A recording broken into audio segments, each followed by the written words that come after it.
What's going on, Rip City, or wherever you may be? This is the Blazers Edge podcast. You can find us on Stitcher, on iTunes, pretty much everywhere you need for your podcast needs. As always, I am Dan Marang, contributor to Blazers Edge, and the site guru, managing editor, Grand Poobah, Dave Deckard. We are back again. Dave, after a short absence and a okay road trip, we're back. What say you?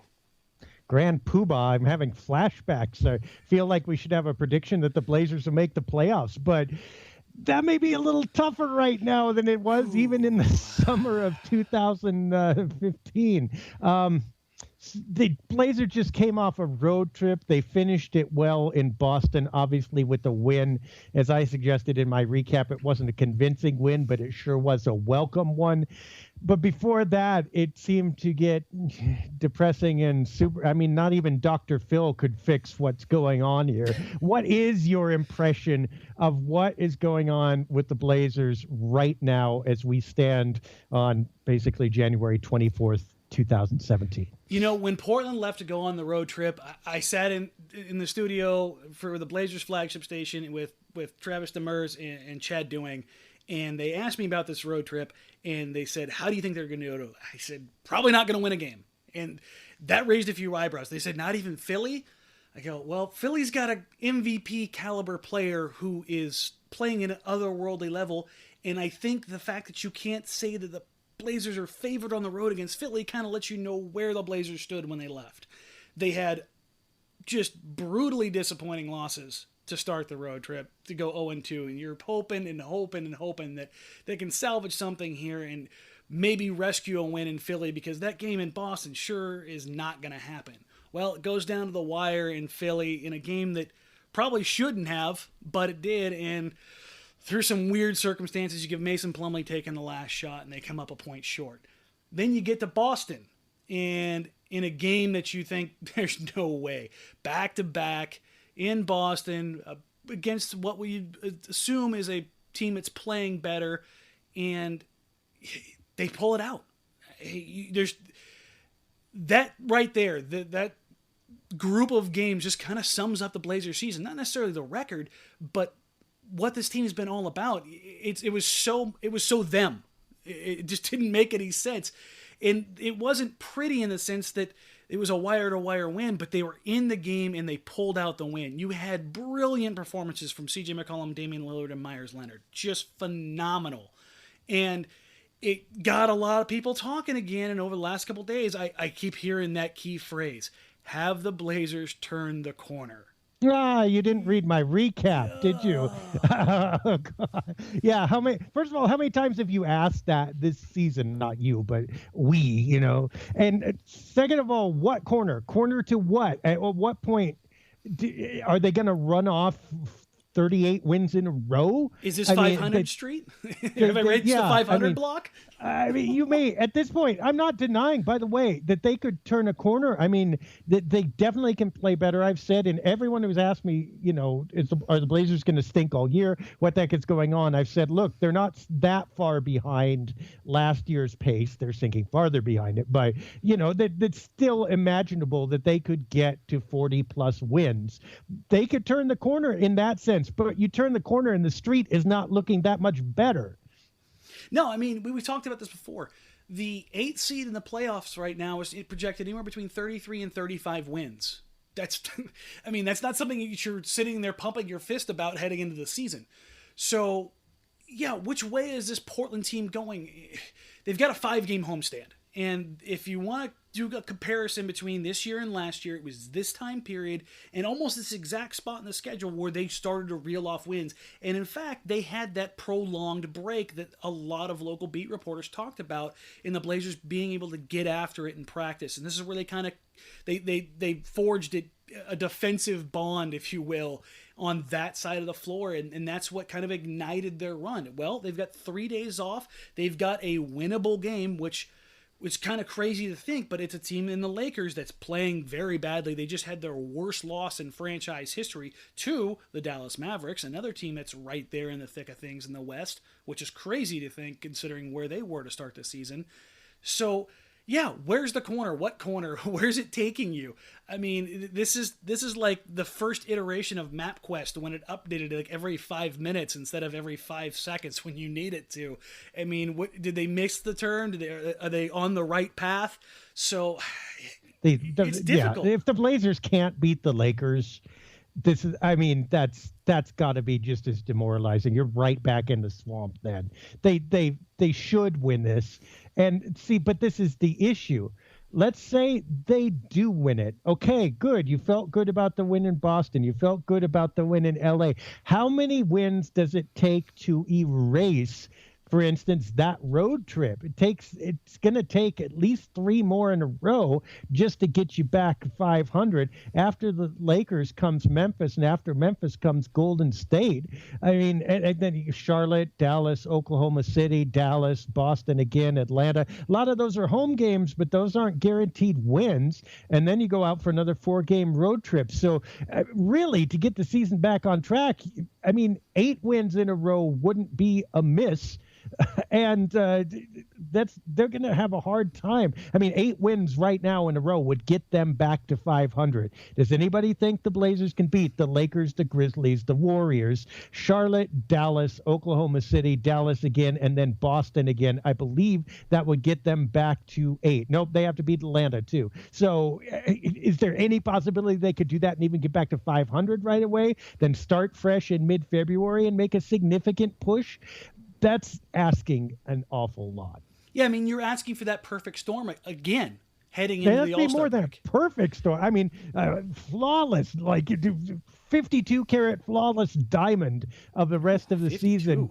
Just to get, well, hey, you know, if you want the girl, you gotta spring for the thing, Dan. You gotta learn this. If you ever want to tie the knot, I mean, you start at 52 and then go down to 48. You say 52 though, and flashes of Greg Oden's jersey goes through my head, man. I associate these numbers in a way that just and then you know, I may be making a commentary on marriage too, but it's not that kind of show.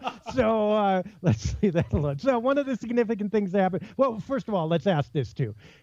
Anything on the road trip besides the lineup change, we've got that, but anything on the road trip that stood out that we haven't seen before? For me, the one thing that I think is hanging out there right now is that the Blazers are having some distinctively better rebounding games where they're fighting harder and they're starting to control the glass for certain stretches, if not the whole game. They're having a hard time putting a whole game together. But I've seen some better effort from the Blazers on the boards and a little better getting back in transition in some cases. And when they do even those two things, they tend to succeed. And that, I think, those were both kind of non-factors or bad factors in the first half of the season here. So maybe there's some hope there for me that if they shore that up, they can start turning this toward the right direction. Have you seen anything different recently that analytically?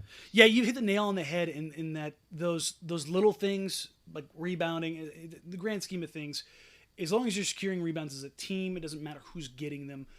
Transition defense, and I think that feeds more into the effort narrative that's kind of been there and waned back and forth.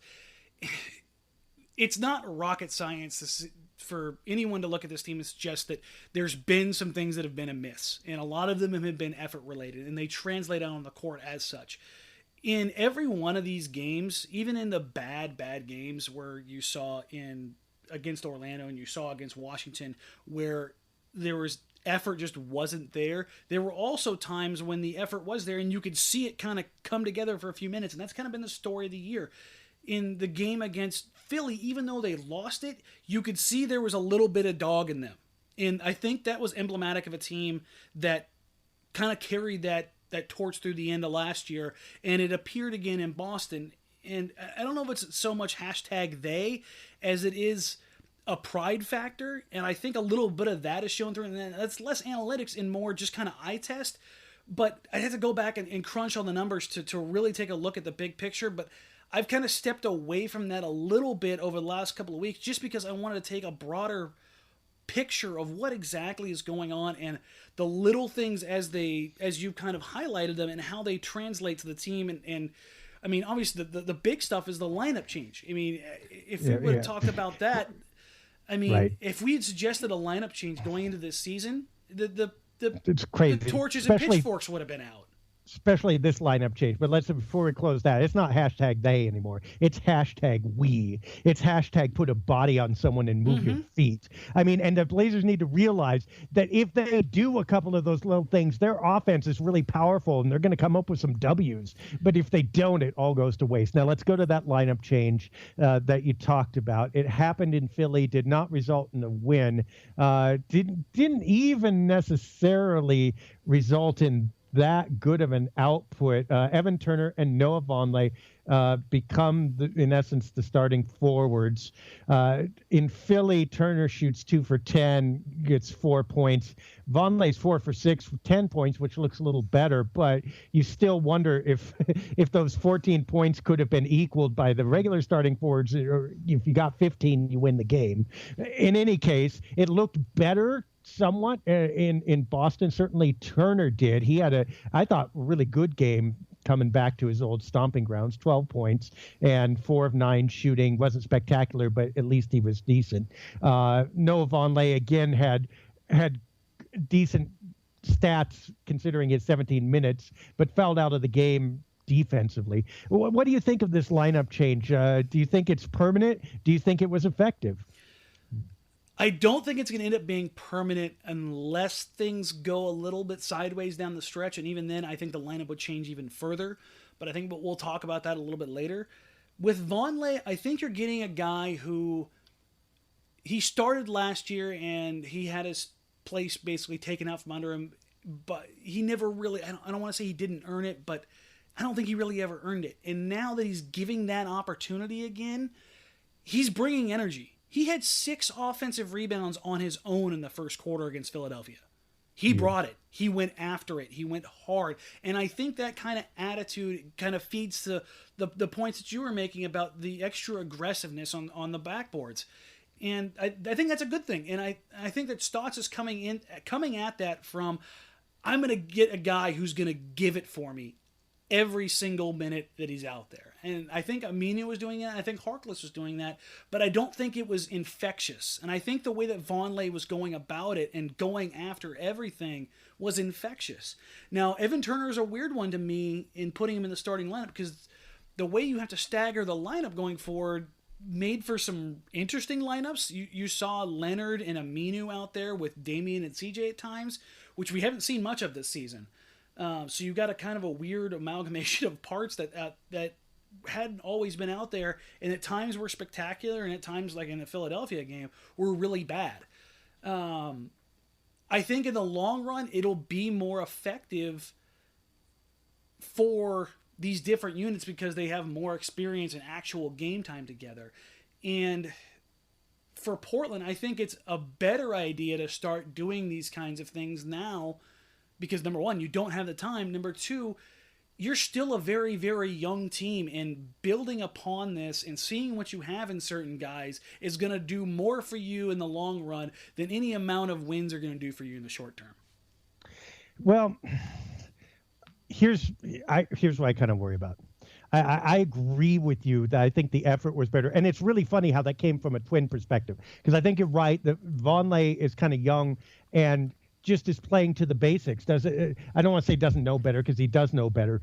We've seen him play both ways, really. But he knows that this is something that almost anybody could do, and it's going to get him minutes. So he appeared to be doing it. Hey, I'm young. I saw the floor, and here I go. Watch me. I get to play. And whereas Evan Turner, I think, is standing right now in a spot that a lot of veterans who are new to the team stand in. I think we saw Gerald Henderson stand in it somewhat last year.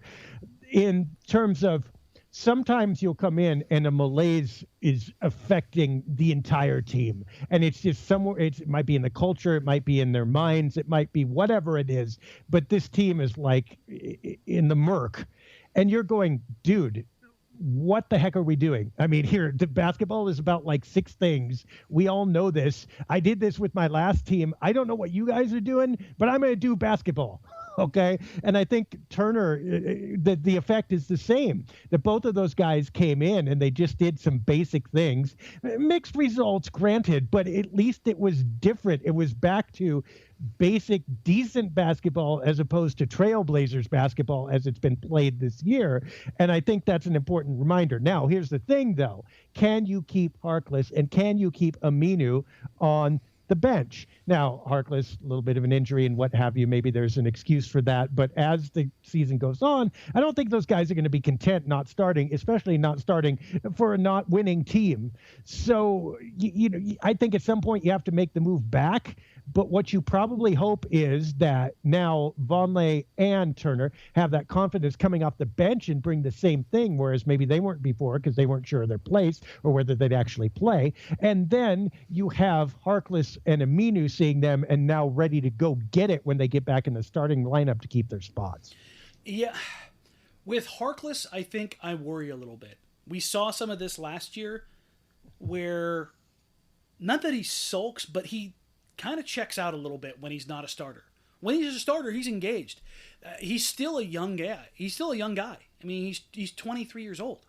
So toying with him in the lineup is a lot like toying with Noah Vonleh in their position, in that they're still not fragile, but they're susceptible to the emotions that come with it. These aren't 10-year NBA vets that go, okay, I understand, I don't like it, but this is how it's going to be. These are guys that are still playing for their NBA livelihoods. So I think it could present a problem if this team does take a little bit of a downward trend and Harkless isn't seeing the minutes that he was seeing before and instead is seeing a younger player that with that potential tag getting minutes he thinks he may or may not deserve.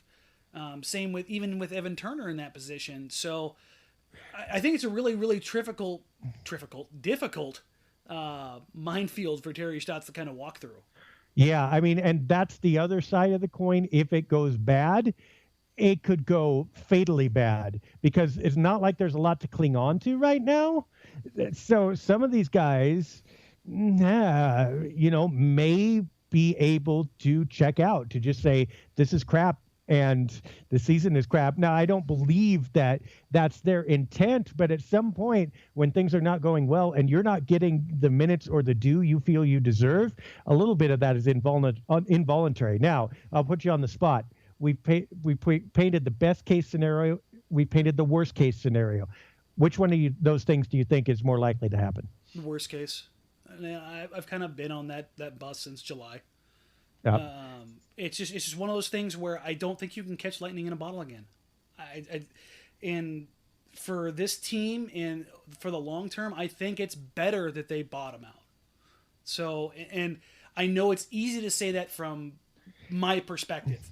Mm-hmm. How that translates into the relationships with the players, with the coaches, with the front office personnel, and how that whole, how do you, if things do go sideways, I as much as I want to be a fly on the wall when that conversation takes place with Neil Lucia and Damian Lillard, I don't know if I necessarily want to be there for that conversation. You don't want to be anywhere near the building, anywhere near the locker room, anywhere. They just need to shut the doors, kick all the cameras out, and that there will be rumbles when that goes down. And the chances of everybody exiting that locker room together and happy, Olshey and Lillard is one thing, but basically you invested luxury tax money in this team because it was so great together. The chances of them exiting all on the same page at any given point, team. let alone the end of the year. Almost nil. But before we move on now, we're talking about the rest of the season. We would be remiss in not bringing up your boy, Mr. Meyers Leonard, playing like a beast against Boston. And already, I've heard people say, because we've had a couple days to think about this win now and his performance, this isn't like other Meyers Leonard outbursts. This was different somehow. And, he had 17 points, a couple of nasty dunks, hit 4 of 4 3-pointers. The guy, there was very little to complain about given his background and performance. Do you think at least Meyers Leonard has a chance of having turned the corner? I have this big giant smile that I need to wipe off my face a little bit because I'm sitting here reminiscing at the Boston game and how fantastic it was. You should reminisce about this summer. If you weren't with us this summer, by the way, you missed a lot of knowledge being dropped on you. A fairly accurate prediction of how things were going to go down. But in any case, when people were complaining about that, Dan spent most of the summer talking about Myers Leonard and his potential, how this is his year. It did not quite turn out that way, although I mostly agreed that it could have been. But in Boston it was. So anyway, go ahead, Dan. I didn't mean to interrupt you. But no, Myers Legend was in full effect. And a lot of the local beat writers, Dane Carbaugh, who's part of Blazers Edge, we're all firm members, and we all, or those of us that are out there, claim to be president of the Myers Leonard Club. First of all, I would like to tell Dane that it is mine. It is my throne and mine alone. I do not share. I do not abdicate. With that in mind, I was jumping off my couch and thumping my chest right along in lockstep with Myers Leonard. Myers Leonard, when he has the right mindset, is more than just a capable NBA big. And by that, I mean not just the dunks and the threes. It's the combination of size, athleticism, and emotion. When he threw that first dunk down, everyone in Boston was oohing and awing. You could feel it. It felt like the night before when Joel Embiid dunked on the entire Blazers roster. There is something to be said about the mentality of the dunk, and I've said this a million times. And when he has that kind of aggression, it transcends the whole team. It goes everywhere. You can see Lillard getting fired up. You can see McCollum getting fired. Everyone is there with him. They want him to succeed. I think just like fans, and not just because of their own self-awareness and being a part of the team and wanting the team to succeed, they individually want Myers to succeed because of the talent that he possesses. And the way he was playing, that's peak Myers right there. Dunking on everybody, going in for the second dunk, which was glorious, shooting without hesitation and canning it, although we had that 1-3, it spun around 37 times before it rolled in, but it was still buckets. But when you get that kind of contribution from him, not just the box score, but that mentality, the way he only ended up with 4 rebounds, but it felt like he was controlling the paint because of how big and how dynamic he can be and how much space he can eat up. It's a more athletic Robin Lopez with his build. And that kind of space eating and that kind of emotion, all this comes together, it can really lift this team. And what's crazy is the Blazers aren't in that game without Myers Leonard, because during that point in time, it was still kind of wishy-washy which way the Blazers were going. And then the 2 hammers and then consistent 3-point marksmanship kind of steadied them. Now, his plus-minus, I think, was one of the worst of the team, but he, to me, was the key to the victory that night. If you use plus-minus on a single game, I feel sorry for you. Yeah. Well, I'm looking up legend here, and there have actually been 2 incarnations of, you say Myers Legend. There's the 1985 Legend, which was kind of a Princess Bride ripoff, even though it was actually produced 2 years before Princess Bride. But there's a 1985 Legend, which was the movie Princess Bride wanted to be. And then there's some 2015 gangster in a gangster version that was, considered a little bit better, I think, by most people. So which Myers Legend is it going to be? Is it going to be the terrible fantasy that lets you down, or is it going to be the tough gangster Myers who brings it to everybody and dominates? Those of us that are out there that firmly believe in Myers all agree, I think, on one thing: giving him the confidence and the playing time. The thing about Leonard is the inconsistency of minutes that he gets, and that may or may not be of his own doing. And if given the time, now they're going to play the Lakers, who feature Timothy Mozgov. If you're going to have Myers play off of that game, he can't get a DMP or 6-7 minutes. You got to give him 20 minutes. You got to give him the opportunity to back that effort up. If you're just going to use him like a relief pitcher, lefty on lefty, it's just not going to work. So we're blaming Stotts for Myers Leonard now? Is that are we ready to go there? I not to a full extent, but I think he does bear some of the criticism in that aspect. I'm still firmly putting it on Myers, but at the same time, how many games does Noah Vonleh get last year before they finally pull a plug on him? And I know Myers had shoulder surgery, so he wasn't able to be in that. And then I think that kind of figures into this year. Myers started off very, very slow, but every single month of this season, he shot better and better from three. David McKay put a stat up. He started off at 20% in October. He's up to 40% from three in January. I think he's getting healthy. I think he's getting his shoulder right, and I think he's getting his mind right. But we've been at these points before.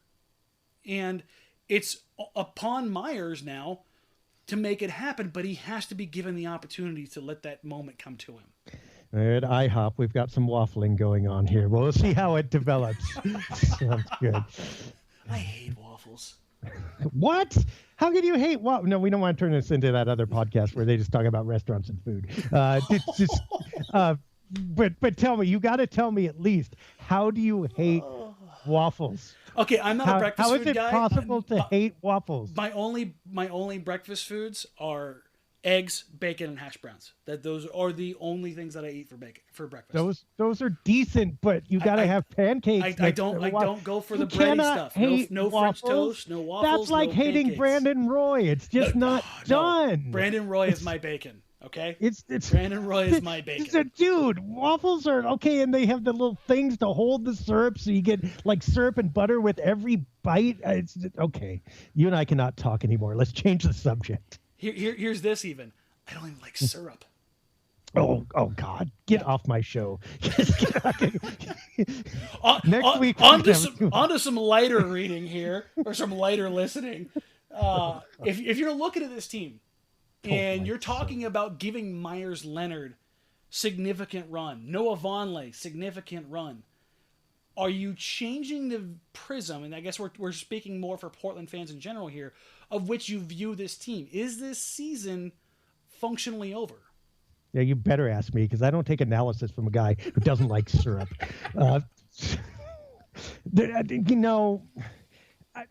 Depends. Vonleh, perhaps, and I don't want to insult him at all. He's just more Vonleh. You're going to get a lot more developmental stuff. I think Myers, for all he's been up and down, has more game, has more knowledge, has more functionality. And so I could see putting Myers in the lineup for significant minutes, whether he's a starter or not, and not really waving the white flag and making this a developmental season. I think if you see Vonleh out there a lot, that's an indication that it could be. First of all, I think that he's out there is a little bit desperation. I'm not saying he hasn't earned it. I bet he has earned it, and that's why the avenue was open. But this is a little bit like ducking through a side alley that runs to bad territory, but you see what's ahead of you is on the main street is worse, so you're going to try it. I don't see Vonleh getting major minutes without this season being basically done. But then the problem is, who else do you put out there, and how many quote-unquote veterans, not that the Blazers have any really, but how many guys with more experience do you bench in order to develop people? And I don't think you can sell that to that locker room, period. I don't think you can sell that to the stars. I don't think you can sell that to anybody you just paid on 4-year contracts for you. You better hope that you can trade those guys en masse if you do that. When I look at this team, if you're going to talk about getting these guys minutes, the only two guys that matter outside of the core are Noah Vonleh and Myers Leonard. Those are the only guys that you see significant upside in, and enough youth and enough salary flexibility. But obviously Vonleh on a rookie deal, and Myers is on basically a slightly more expensive MLE, to see what more you can get out of these guys. Because the book is yet to be written on these guys completely. Myers is heading more towards journeyman NBA big than being a starter or first big off the bench. So I think you need to decide which one or which of those three paths he's gonna take. And with Noah Vonleh, he's still incredibly young and raw. And if you're talking about somebody that could still grow a bit and be a successful NBA player, and he's the guy, right? Yeah, but if he's that young, if he's that raw, I mean, your oven's not working. I mean, yes, I get that it takes a while to develop. I get he hasn't had a ton of playing time, although, by the way, he got a bunch last season. He got to start for a long time. If you look in that oven and it's still like bloody rare, you need to check temperature on that thing and make sure it's plugged in. And that's a little bit how I feel about Vonleh. It's like I admire his contributions when he goes good. My jaw drops at certain plays he's able to make, but overall, that steak isn't even brown yet on the outside. So, yeah, at some point, I have to say, I wonder if this is just a cut of meat here. See, this is where you're killing me, man. You're going after me for waffles and pancakes, and you're talking about cooking a steak in an oven. Prime rib, baby. I know. Well, yeah, you should fry it first, but what are the Blazers doing? Cast iron pan, about 2 minutes, 2.5 on each side, stick that thing in the oven, but the Blazers aren't developing people like that. I mean, you're saying Meyer's kind of soggy noodles here, trying to be a main dish, and Vonleh's rare. So we need to go less easy bake oven and more, actual household oven. You got to go Shabazz for the cause, baby. It's like, you got to make sure he's not the next Tim Frazier. He'll be the syrup. He'll be the sweet guy in the backcourt. Try that out. Maybe Frazier. That'll work. Oh, we want to sit here and talk about how put the steak knife in and twist it. Yeah, Tim Frazier. You want me to talk about Patty Mills too? Want me to talk about Patty Mills too? Oh, jeez. All right. Let's move on. You asked if the season was functionally over. Depends on what you mean by over. I don't think the Blazers can go developmental now, is what I was trying to say. That's not going to happen. I don't think they can until they're obviously in the last 20 games, maybe the last 10 games, and it's just not happening. And that would require them to be out of a playoff seeding spot, by the way, which I don't think is going to happen. As you say, the bar for that's going to be pretty low. They're going to be in contention till the end, no matter what happens. So I just don't see them going developmental, period, this season. Is it functionally over? Yes, in terms of them being anything meaningful, all right? The dreams that you had that they were going to challenge for an upper echelon playoff seed are obviously gone. The dreams that it would mean anything if they upset their way to the second round like they did last year are gone. The dreams that they're significant in any way in this incarnation are done. So in that sense, the season is over. Do they still have something to play for and something to prove? Yes. Should they still be getting every win possible? Yes, because that is important for all the guys that you're going to keep. And that is important, by the way, because you're spending $112 million and going up for this roster, and you cannot tank a season paying that. That's a disaster. The only thing I can compare that with is having 4/5 of your starting lineup leave in one off season, and we already did that. You can't pile another huge disaster on top of that. So no, to me, the season is not over in terms of trying to earn wins, but it's over in terms of dreaming you're anything special. What about you? It's over. I think that it's easier for me to say that because, as you said, we've talked about how, at least how you and I viewed this coming into the season. So for me in particular, it wasn't that hard of a pill for me to swallow when they struggled that mightily coming out of the gate. Now, the fact that it hit that hard, particularly on the defensive end, that fast, was a bit surprising. Beyond that, their record isn't that far off from what I expected. So, yeah, it is what it is, and I never thought it was going to amount to that much to begin with. So, is it fundamentally over? Yeah. It's over. But as far as my expectations are, and I think I'm in the minority here, and I know a lot of other guys have written about this, in that what you just kind of said in how the salary cap committed, you can't tank, because ultimately this ends up costing somebody their job in situations like this. It could cost a bunch of people their jobs. Yeah. And who'd have thought they'd say that at the beginning of this season? In less than 6 months? I mean, yeah, that's basically what we're talking about as we get to the All-Star break. And for me, I know it's easy for me to say it, but I'm already in tank mode. Oh, I mean, I'm already gearing that thing down and driving it out of the garage. Yeah, it never happened. It never should happen, I think. But yeah, I get it. I get it. I mean, I think we can have a debate, and maybe we will if we got time, about God, I hate to bring this up, and to bring it up in January, no less, whether at this point a pick or a playoff seed is better. Why do we have to ask this again?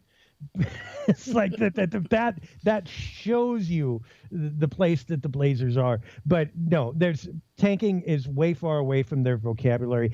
I'll tell you what isn't, though, and what should have been. I've said it before. It's a thing that shocks me. The Blazers were just careening down a hill at about 100 miles an hour, clipped all kinds of guardrails last year, made it to the bottom, not only made it to the bottom, but did it fairly successfully, kept the car intact, and had a fairly decent time doing it, surviving by the skin of their teeth. I get that. I get that it was fun. That was legit. To take that car back up to the top of the hill and to do the same thing over again with every guardrail. What do you think is going to happen? You survived by the skin of your teeth. That's the thing that just shocks me. And so I think even though we say in 6 months it's transformed, for me it hasn't really transformed because we were calling out every guardrail. I mean, maybe some people accuse us of being like the grandmas in the back seat. Slow down, we're gonna die. But look, that was real. And now here we go again. And now we're over the guardrail, down the cliff. Big surprise. So it's not a 6-month thing. It's just shocking how dramatic it might be. Now we got a mailbag question from Zach here. I want to answer a couple mailbag questions before we go. And he actually suggests, we've talked about, is it time to trade one of the starting guards before? Let's not go into that again. But the reason Zach's question was significant is he said, look, would you be willing to consider Damian Lillard for Jimmy Butler? And we can talk about the merits of that specifically real quick. But the bigger question here is the bar for a major trade now going down? At the beginning of the season, 0 people, I think, other than speculatively, would have considered trading Damian Lillard. We had to hold on to a roundtable that we were talking about because we knew people would explode if we even published it. Questioning. If they only knew how long that thing existed for. That was like in 9 months that we held on to that. And then they still kind of exploded when we published it. But then, then I think everybody came to a piece with, well, maybe Lillard for Cousins might be possible. Still not likely, still not desirable, but it's okay to talk about. Now we've got our first thing. Well, how about Lillard for someone else? Lillard for a non-center. Lillard for a wing who can actually defend and can score too. My question, is that bar going down that they're for a major trade that it not only might happen, but should happen? I think on the peripheral of the Damian Lillard ascension to superstardom, there are a few people that have taken a step back. I've heard that some of the narratives of, can we stop calling Damian Lillard clutch? He's only shooting 35% in clutch situations, according to NBA.com. Sure, but what do you want? But anyway, go ahead. Yeah, it's entire teams are set up to stop what is effectively, you talk to anyone in the NBA. We're talking executives, players. Who are the most clutch players in the NBA? I mean, you can see it in the All-Star voting returns among the players. Yes, there were some absolutely crazy numbers in there and guys voting for themselves.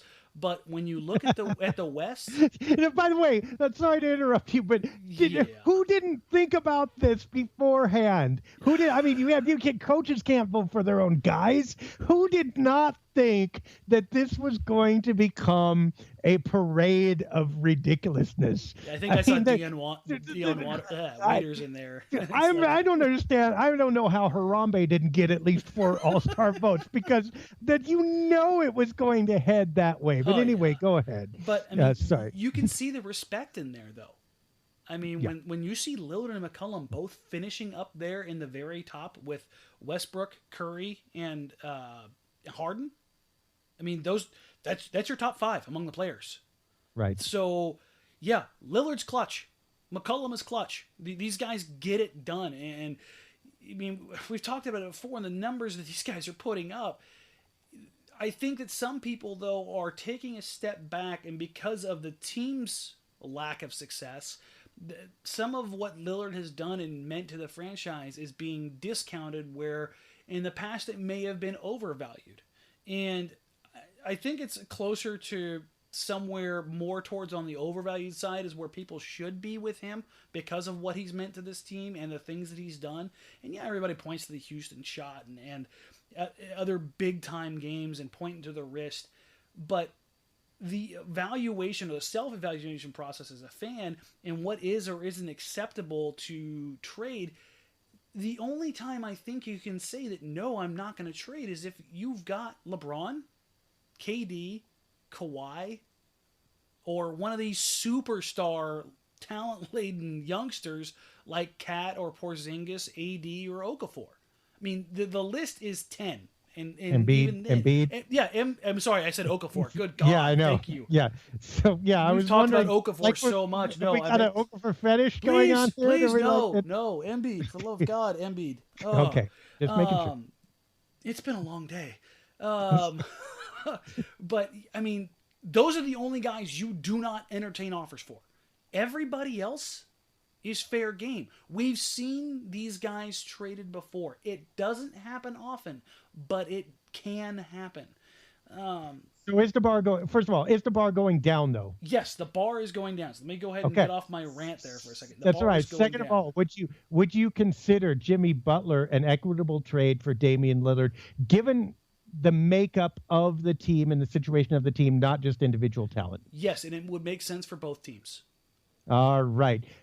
I will answer the question for Zach. Did they Neil Olshey does that is never. Yeah. I don't think Olshey would trade Lillard for. I think he'd think hard about trading Lillard for Embiid. I mean, I think he'd probably go, oh, injury, no. So I think Olshey and Lillard, and probably Olshey, Lillard, and McCollum are married for as long as Olshey is GM, president of whatever he is. That's a fair assumption to make. Yeah, so it won't happen, but it's good. Thanks for your question. We like that because I too believe that people are starting to realize that the major trade might be the only way out of this, and the bar is going down as far as target. Now, can't get beer goggles on, can't get so desperate that you start making crazy moves, but it's out there. Speaking of moves and mailbags, though, we've got Emil from the Philippines. And while we've discussed Hassan Whiteside and Miles Turner and some of these bigger names and what it would take to acquire those guys, and even you've touched on some of the value guys like Nurkic, but there's other guys out there, Baby Nogueira, John Henson, and Emil's wondering, wouldn't guys like that be more cost-effective solutions and realistic trade targets based on their salary, their age, and the fit with their current teams? Well, I mean, yeah, kind of answered his own question. Would they be more cost effective? Oh yeah, they'd be more cost effective because they're not as good. They're cheaper, right? So yes. I talked about Nurkic in yesterday's mailbag, and a lot of people are, I shouldn't say teams, strike that. A lot of fans are hot after him. And of course, ESPN's Mark Stein came out with an article that said Denver is almost certain to move him. I think that's optimistic because he's on a rookie contract. He costs nothing, and it's really hard to get value for that. For the Blazers, like, for instance, look at Alan Crabb. Okay, their scoring is kind of comparable. You can say maybe Denver would like a shooting guard who has good offense, rather than a backup center who's discontented. I get it, but literally, Nurkic makes $2 million. Crab makes 6 times that much. I mean, next 3 years, Crab's going to make 6.25 times as much as Nurkic is. The upshot to that is, yes, Denver's below the salary cap floor right now and can certainly absorb that, but that's money that you can't get back for the duration of Crab's contract. So you got to look at future investment too, and there's no way those two are equitable. Would you rather have Nurkic at costing nothing or Crab at what might be a market fair contract, but it's at the upper end of market fair, and it just, in real dollars, it's a lot more? I don't think they can make that deal, and I don't think the Blazers can trade him the kind of pick that they need in order to make that. I think someone else will probably step forward. So I don't think this is where the Blazers are right now. This is how sad it is. I don't think they can get Nurkic. Nurkic, to me, is the exact kind of deal the Blazers should be trying to pursue, but without mortgaging any of their big-time assets, whatever you want to however you want to scheme big time assets. What may be big time to a Portland fan probably isn't big time to really any of the executives in the NBA, save Lillard and McCollum. So with that in mind, yeah, if you could move Crabbe straight for Nurkic. Oh, you do that all day. You do that all day, not just because of it fits a need in big man, in roster balance, but Portland is in dire need of salary cap relief, not just necessarily just for cap relief and making things happen, but the flexibility and the need for NBA teams to capitalize on guys on value deals. You need a group of guys on your roster, unless you are a superstar laden team like Cleveland or Golden State, who are outperforming their current salary structure. Heck, even Golden State has those guys. Draymond Green is on a relatively inexpensive contract for what the contributions he's giving. Steph Curry has been on a very cheap contract. So everybody wants to talk about these superstar teams, but the stars kind of align for this stuff to happen. That's how KD was able to finagle his way to Golden State. Portland needs to have that kind of flexibility and have young guys that are on these contracts that allow the Blazers to be more flexible going forward. I mean, if you got this deal, you're basically getting $15 million in cap space back. Now, it may not work out necessarily that way with the CBA, but that's where the angle that you're coming from. Right. Well, and the Blazers won't be able to use it, but at least they'll be away from the luxury tax. I mean, look, what are they going to do if they need to re-sign one player? I mean, and they've got one, by the way, still dangling out there. If you want, I mean, you're going to be taxed to the moon. I mean, and it really does. It ends up restricting the trades you can make too, because you can't take on, even if the CBA allows it, you can't take on more salary and go deeper into tax. You're going to be paying a prohibitive amount. So yeah, for the Blazers, that would make a lot of sense.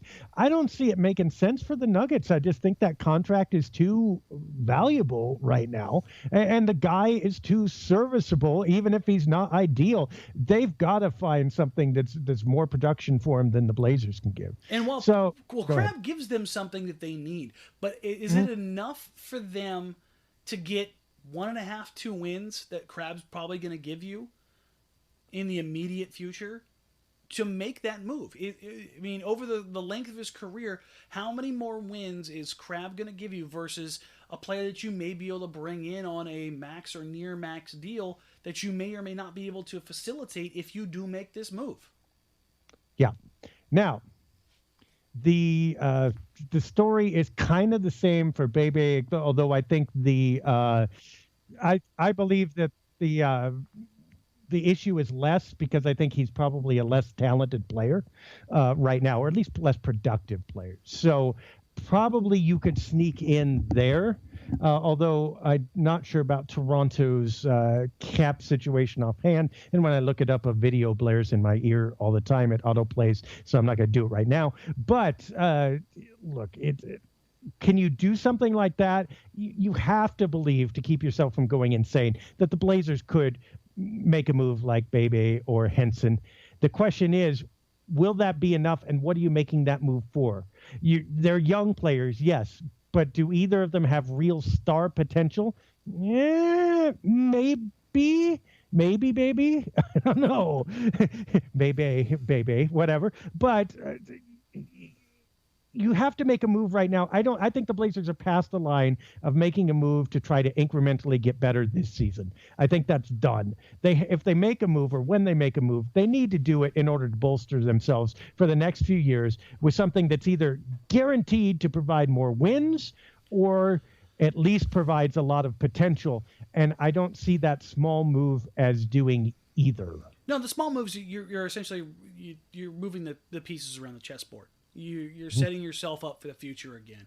And I don't see that as a bad thing from where I sit, in that making yourself more flexible, restocking the cupboard, so to speak, gives you that flexibility. And that's the way that I want to see them go. Reality is not going to, I don't think, is going to go down that road. It's the one way it works, is if they can do multiple deals like that and they get themselves back under the cap by a significant amount. Mm-hmm.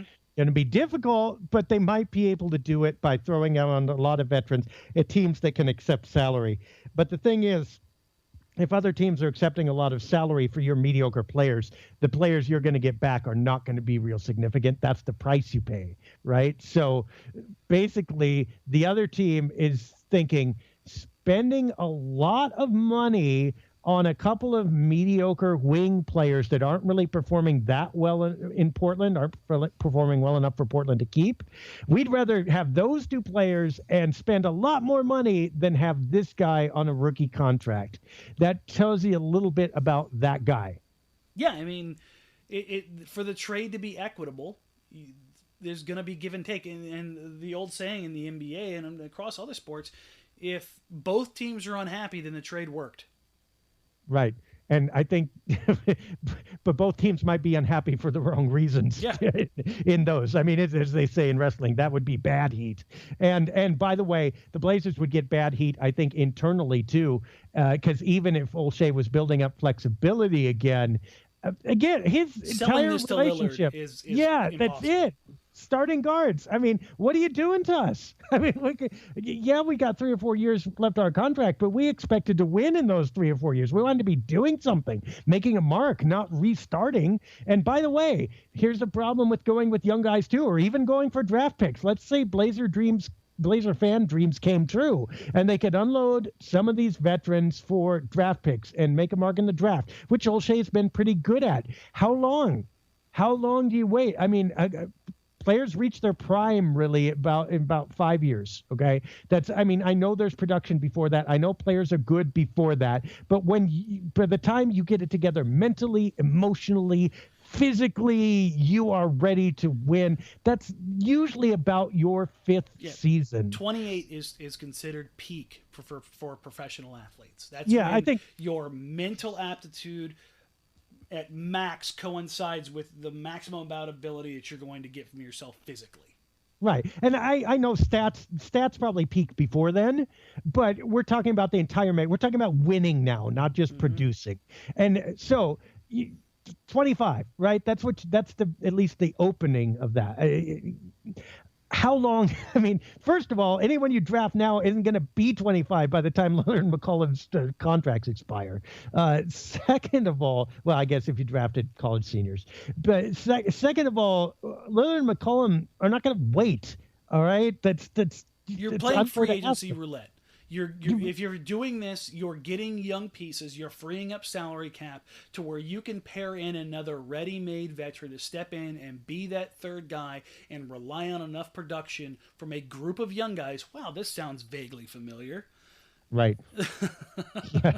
Didn't work out real well last time when you went into free agency unguarded. Yeah. So, and really, okay, so you turn to Lillard and McCollum and say, hey, we got John Henson. What do you think about that? That move your needle?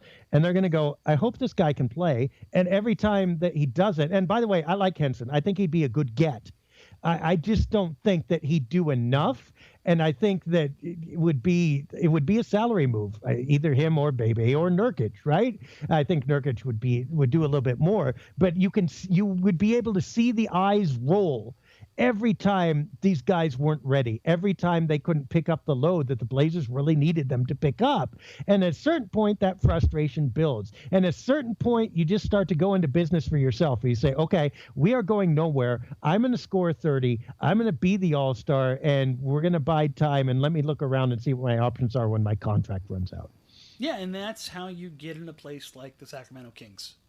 Oh Lord! Oh, you invoke Sacramento. It's I hate syrup, and second, the Blazers and Sacramento Kings are equated. We better stop right there.